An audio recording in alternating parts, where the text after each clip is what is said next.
Hello, friends. This is Becky with Becky Budgets. Just wanted to go ahead and come on here and do our quarterly closeout. It is the second quarter of 2022, but it's the first quarter close off for our budgeting since we started right on April 1st. If you're new to this channel, please go ahead and consider subscribing. And if you hit that notification bell, you'll be notified of any content that I post. My husband and I are currently on a journey to pay $69,000 worth of debt in order to possibly buy our first home within the next 5 years. I know that those that have been here for a while have awaited this video, so let's go ahead and take a look at how things have changed. So what I've done already, I'll be honest with you, I tried to find like a quarterly recap sheet on Etsy or online and I couldn't find one. So I just went into Excel and made one to fit my needs. I'll go ahead and if I can figure it out, I will attach this form that I made. It's pretty basic, but it gets me the information I need. And I can attach that down below in the description box so that if it can be of any help to any of you, you can download it as well. So let's go ahead and get started. As always, I like to use a different color when I'm putting our actual and updated numbers, just so that mentally I know that there's a difference there. So we had, let's go ahead and start with our income. We had expected that I was going to bring in $11,880. And I actually brought in $12,355. We had expected that my husband was going to bring in $8,192, and he ended up bringing in $9,359. Now, extra income we never expect, but we ended up getting about $49 this last quarter. So when I add those values together, we end up with, hold on, I didn't add something right.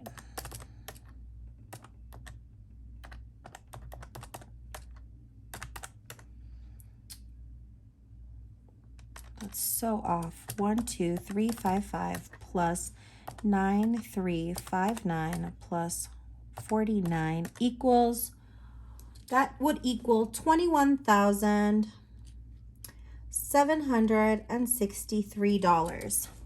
Now, when I take that away from what we had expected to get,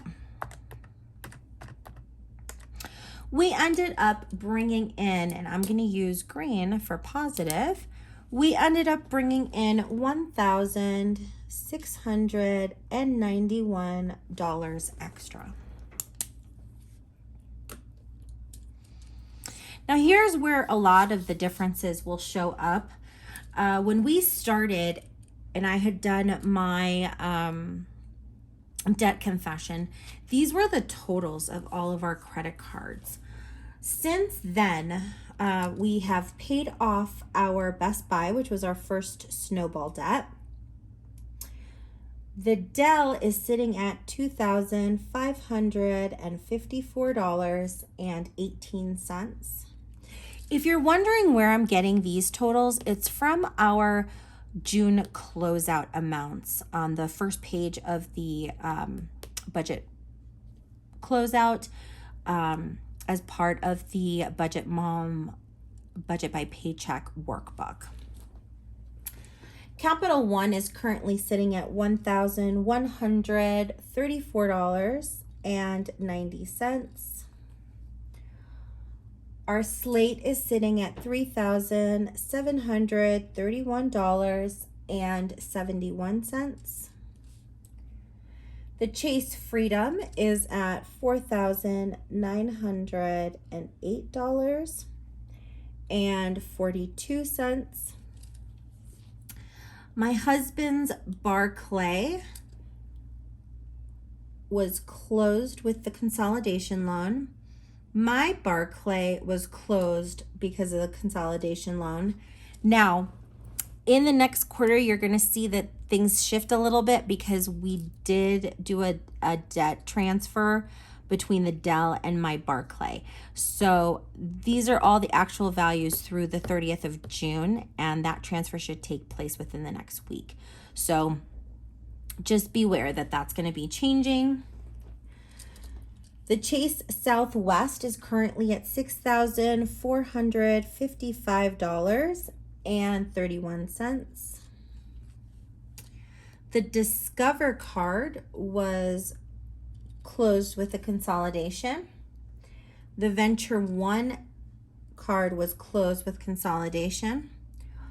Our Upstart loan number 1 is currently sitting at $11,671.51. And our Upstart 2, which is the consolidation loan, started off as $35,300, and now it's sitting at $33,859.65. The Advantage, which is my husband's student debt, is currently sitting at $72,682.78.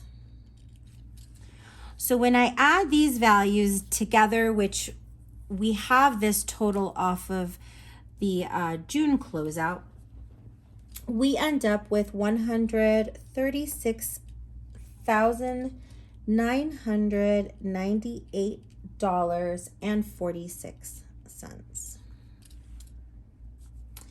Now, when we take the difference between our starting debt minus our current debt, we have paid off $3,057.89. So I'm going to go ahead and put that in red since it is a value that went down and not something that went up. And that's consistent with what we want. Now going down into our savings, what I did track at the beginning of the month was only emergency, Christmas, and moving. So our emergency fund as of the last day of June was sitting at $1,048. Our Christmas fund is sitting at $351.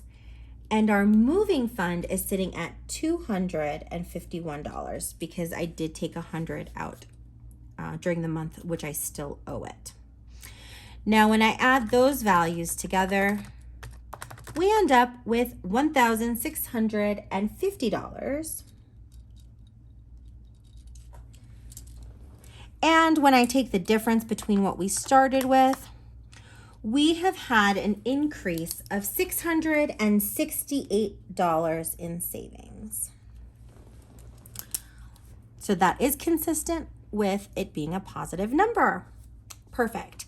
The next area that I wanted to go ahead and take a look at are the minimum payments, just to see how much money is actually coming out of our checks every month.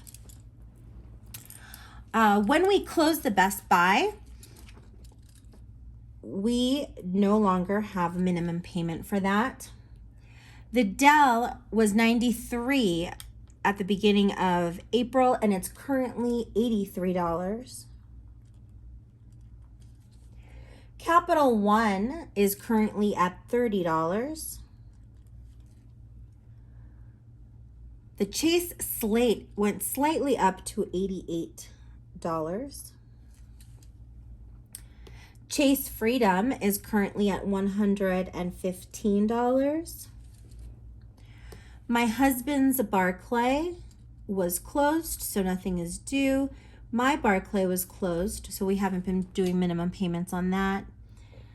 The Southwest is still at $152.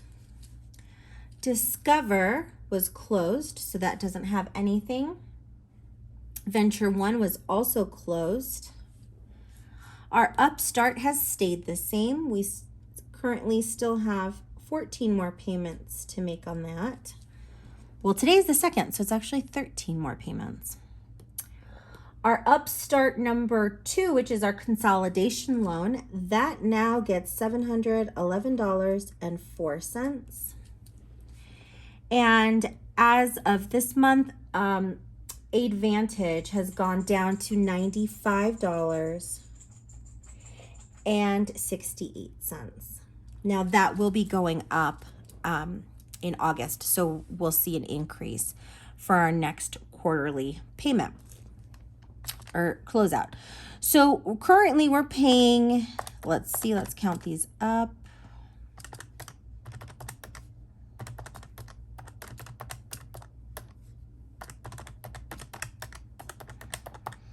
So currently we're paying $2,215 with 48 cents every month on minimum payments. Based on the value that we had at the beginning of this journey, we are paying $255.21 less than we were in at the beginning of April. Now here's the area, our variable expenses is where I wanted to go ahead and calculate how my budgeting went for these areas, as I am most likely going to need to tweak this a little bit. So we ended up spending $1,275.25. If you're wondering where I'm getting these totals, it's off of my the totals that I put on my weekly updates for spending of the week. I just went through and added all of these values together. In gas, we ended up spending $584.75. Pets, I ended up spending $300.73. And that has a lot to do with their grooming not happening until July due to it being really full at the groomers. Eating out was actually $214.04. Our miscellaneous, our true miscellaneous, because I did take some money out of miscellaneous to cover eating out, and I used some of that money to pay for that overage for food.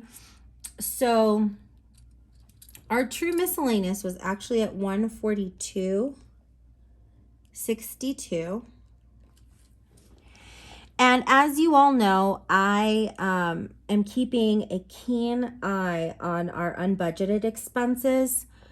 We ended up spending $345.36 on unbudgeted expenses. So hopefully within the next quarter, we can get that looked at. Now, right off of this, I can tell you that we're probably going to need to increase our eating out. So moving forward, I'm going to try to put $75 a month in our eating out, which would get us within budget for $225. Now, I am happy because that's way less than what we were spending before. I just want to stay as true to our budget as possible. Now, when I add these values together,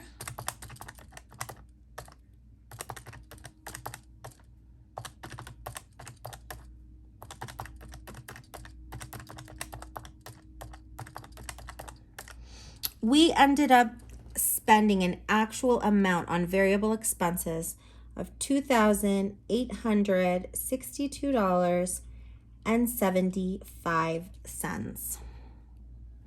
Now, that is an overage of $312.75. So based on those first month calculations, I was only off by $300. So I'm okay with that. I will most likely, we've been under budget for the majority of the time we've been doing our food. So I think I'm going to keep it as is and just make sure that I don't spend on things that I don't need. And on gas, I'm possibly going to go ahead and increase that another $100 a month to bring that to $900, just because those prices are going up. But yep, that's basically what this sheet tells me. Now, how does it translate visually?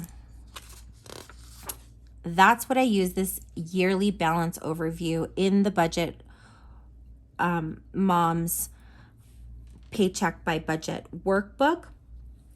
I started off with where we did our debt confession, which was in March, and it went up in April because of that consolidation loan. In May, we did bring that down, but it was still slightly higher than it was when we started.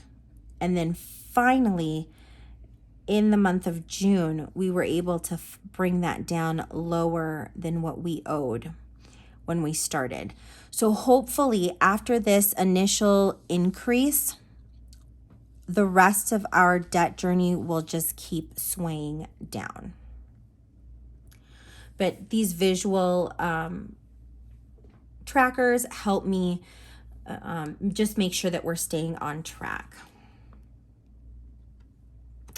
Now, as I had stated, we have our $5 savings and our $1 savings to count today. So let's see how much we have in our $5 savings. This is kind of exciting because I have no clue. And this, moving forward, will go ahead and remain empty until we fill it in the next quarter. So currently we have $5, $10, $15, $20, $25, and $30 that we've saved in $5 bills.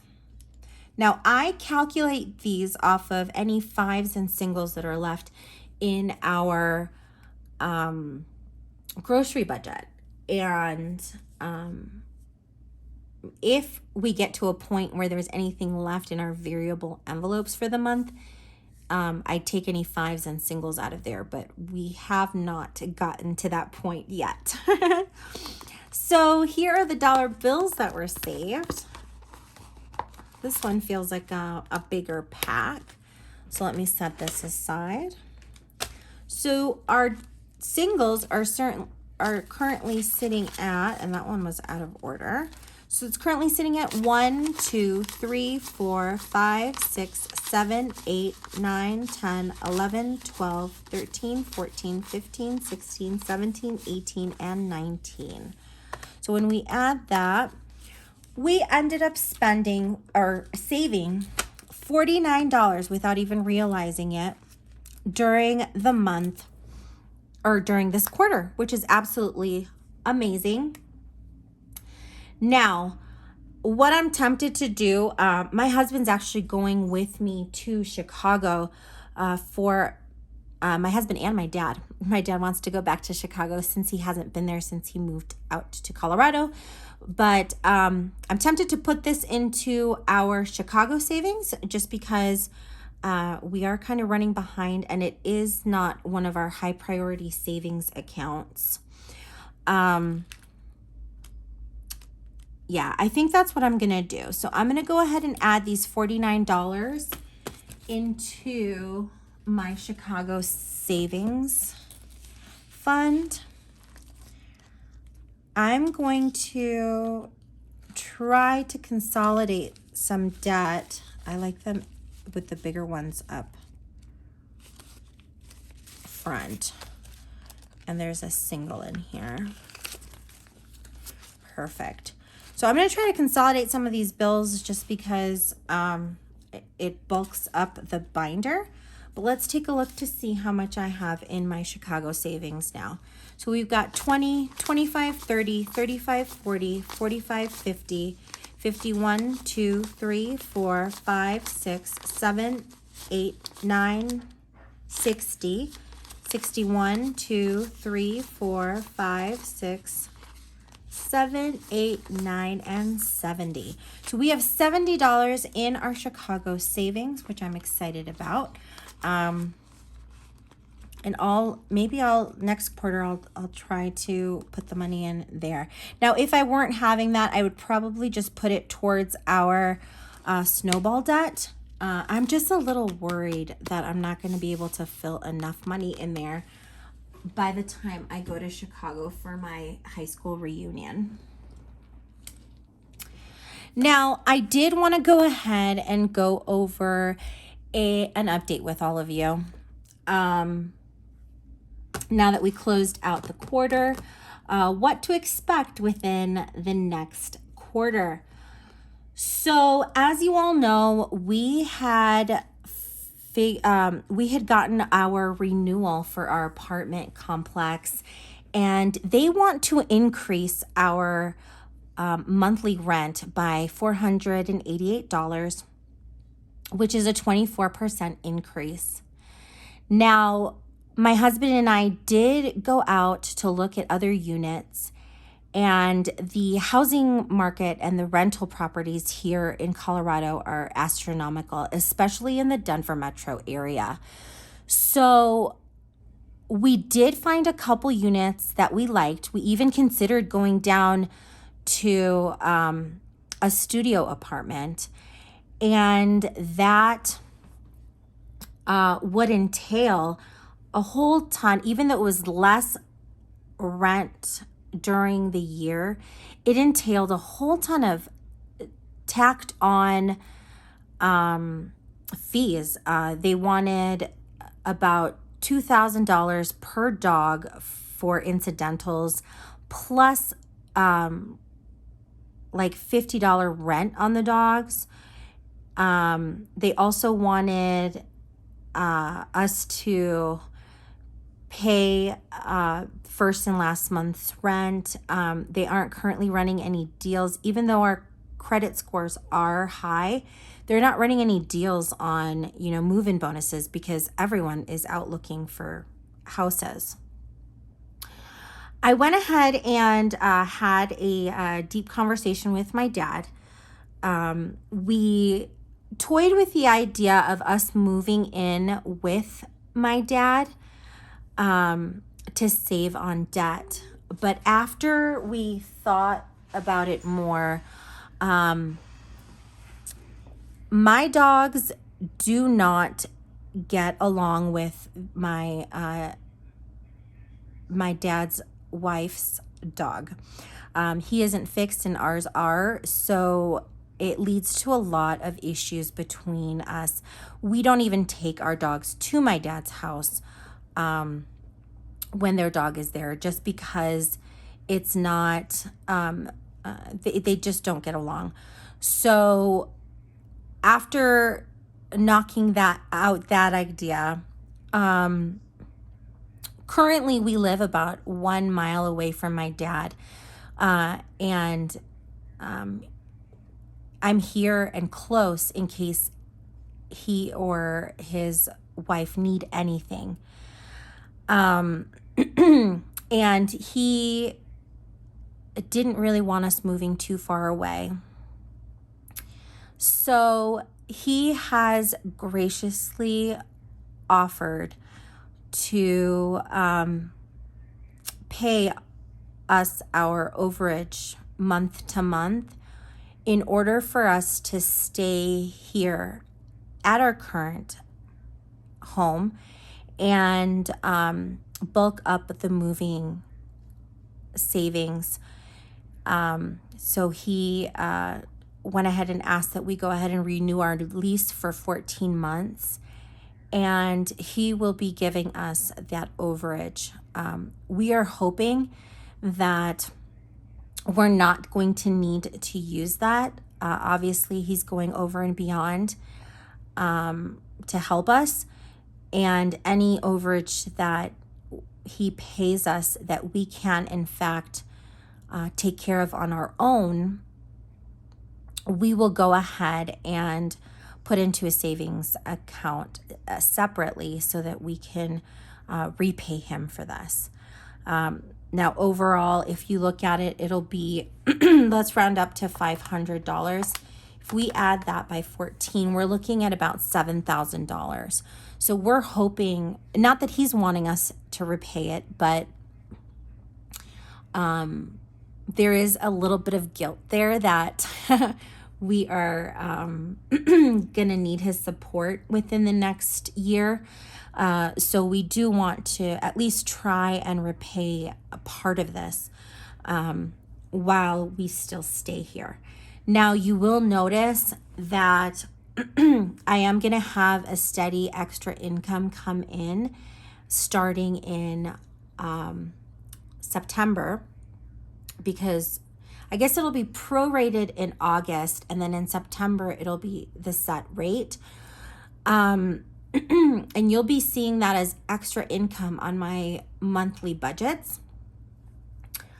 And so I just don't want any of you to be surprised by that.